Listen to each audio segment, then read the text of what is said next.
In this Star Wars Outlaws video, I will be showing you some major changes that have just been made to the game, including what are essentially brand new weapons through reworks. I'll be showing you a side-by-side comparison of the latest updates compared to the previous one, showing all of the minor details plus the major changes that really do change the game. Before we do take a look at everything though, make sure you do subscribe to this channel so you won't miss any future Star Wars Outlaws videos, including news updates. Also, now Star Wars Outlaws is on Steam and can be put on Steam Deck, here's a quick message from today's sponsor BenQ, who have just released the perfect companion, the GR10. This is a 7-in-1 dock that's super simple to set up whatever device you have, such as gaming handhelds, phones or laptops. It unlocks the ability to use up to 4K 120 or 8K 60 displays, charge them with 100 watts, and more. On top of that, I love the magnetic and detachable angled USB-C connector. Be sure to get the BenQ B Creators GR10 dock using the link down below in the description. So, Title Update 4 just released, and it's the biggest update to the game yet. It features many bug fixes, improvements, and general changes across all parts of the game, but in particular, many of it focused on combat. Let's now actually take a look at some of these changes, and I will get started with something that is to do with the wanted system. So what they've done is improve the wanted messaging and display when you are wanted. You can see here on the right hand side of the screen that there is a glow behind the Imperial logo that does show up when you are wanted, plus the actual logo itself just glows more. It's redder and it definitely looks more menacing. It does stand out more and is a nice visual change.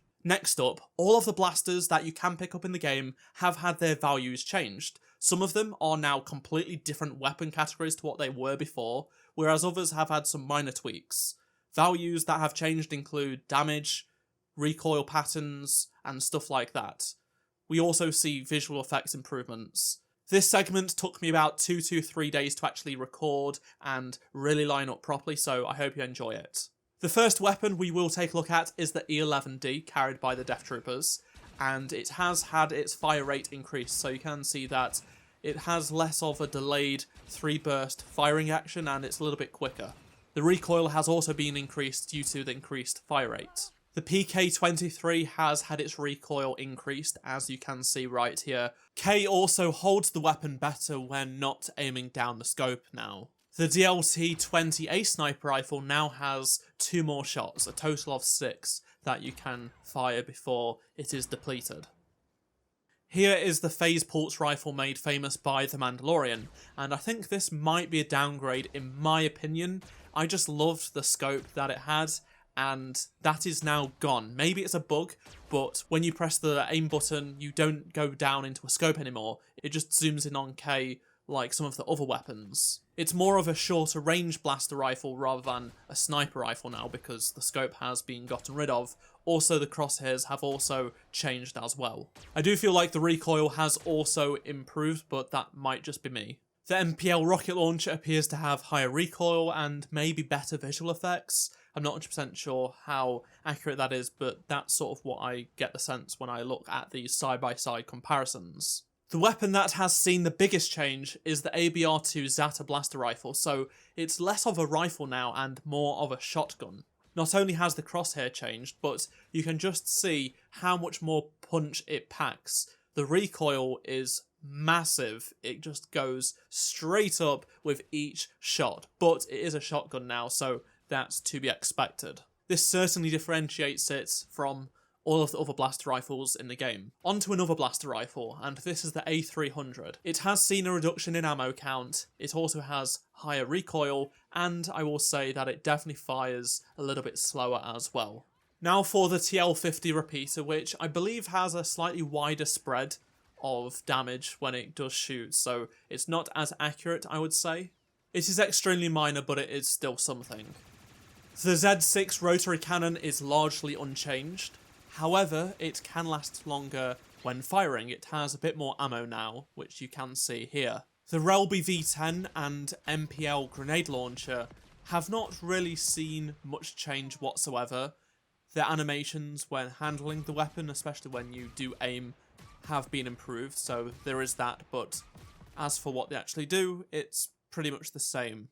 So unfortunately, there were a few weapons that I did miss. I actually did record them before how they were in the previous updates, but when I went back to visit those saves in the latest update, I would notice that I wasn't actually able to pick up certain weapons, and that's why some of the side-by-side comparisons are at different points in the game. This was really frustrating for me. I don't know if this is a bug or intended feature where not all the weapons can be picked up now, which seems like a strange choice, because people will think they'd be able to pick up any weapon. I mean, most are able to be picked up, so I assume it is just a bug.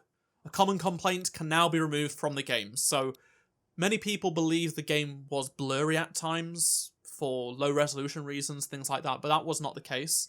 They recreated the original trilogy camera lenses, and that has this effect where some of the stuff that isn't in focus looks blurry, just like a real camera. You can now toggle off the cinematic camera lens, so you can just have a standard clean video game lens. It doesn't distort the image as much, so you get to see a little bit more of your surroundings and just overall visual clarity.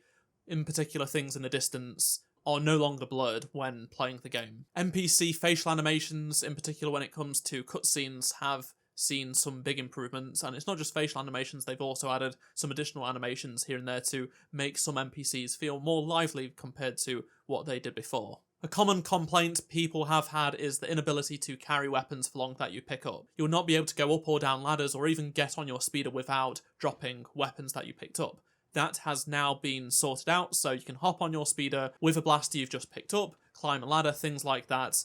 It allows you to carry these weapons longer than usual. Another change made to the game camera 4K is this. You now are actually able to switch shoulders at any given point wherever you are. So when you're aiming down sight, you just press in the left thumbstick and it will switch shoulders. So no more waiting for it to automatically change. You can just switch it to whenever you want, which is nice and easy. A visual indicator has been added to NPCs for detection, so when they see you, an eye will appear in yellow, and the more they take interest in you, the eye will progress clockwise, and it just gives you an idea of which enemy is actually interested in you and if they've detected you and how close they are to raising the alert with others. A similar icon has been added to which mode to use against enemies and environmental parts. So, for example, if an enemy pops a shield and you're looking at it without the ion module equipped, then it will display the ion module logo just below your crosshair to indicate that you should change to the ion module. AI combat has also been improved, so there are more noticeable archetypes. I did see, for example, the Crimson Dawn characters that are able to pop the smoke and basically teleport were far more common in terms of actually using that ability. Previously, it was extremely rare for me to see them do that, but now it's far more frequent. The AI just has better combat awareness and goes into cover better as well. They've also added animations to specific body parts when you kill them in those specific areas. For example, a headshot or a leg shot. The enemies just react more realistically to those deaths when you do hit them with the last shot in that area. So it's a minor change, but certainly does add to the combat a little bit. Going back to blasters now, specifically K's, because even though I showed you all of the changes made to all of the other blasters in the game, K's blaster has also seen the same sort of changes, damage and things like that. Even individual modules have also seen some slight tweaks. There is now a difference between hip firing and aiming down sight, so it's better to aim down sight because you have more accuracy, obviously. That is actually shown in the crosshair as well, which has been slightly changed. I believe the visual effects, at least in some cases for things like some of the power shot module elements, when you do hit things, have been improved a little bit. Enemy weak points aren't really called out in the UI or anything like that, but for example, if you shoot the back of a trooper like this with a backpack, it will explode and you'll get some indication of that happening in the UI as well. Speaking of the power module, it also has a new feature. So when you find an enemy behind cover, just fire a power module blast at it and it will actually knock the enemies out of cover, which means you can switch to the plasma or stick with the power module and shoot at them, which is pretty cool in my opinion. You can easily get NPCs out of cover, or you can just keep firing at the cover and it will eventually take them out. Which of these changes were your favourites? Let me know down in the comment section below, and remember to drop a like to help support the channel. Subscribe so you don't miss any future Star Wars Outlaws videos, and if you did miss any of my previous videos, click on the playlist on screen right now and I shall see you in my next video. Goodbye.